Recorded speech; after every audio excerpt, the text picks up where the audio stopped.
name is Rob and I'm a commercial and retail property manager with over 20 years experience.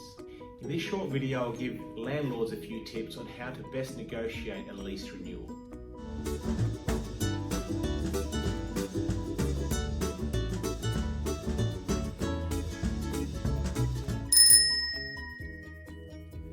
So tip number one, market knowledge.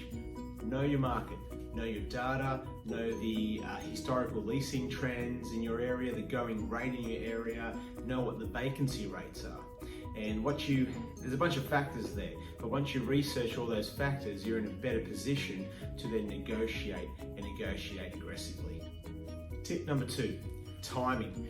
Don't start lease negotiations too early. So a tenant will typically want to start negotiating with you 6 to 9 months prior to lease expiry, but as a landlord, that's not always the best option for you.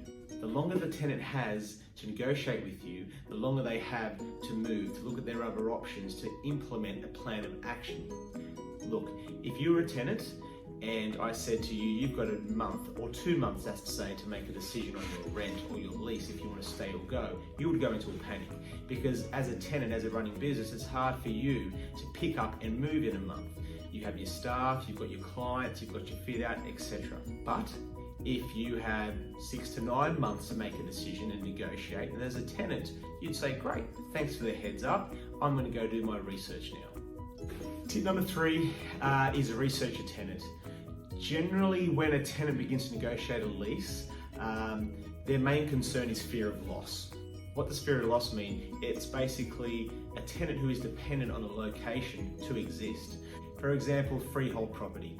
Some tenants also need high clearance. A pharmacy wants to be usually around a doctor, for example. A mechanic finds it hard to get approval to be in any strata complex.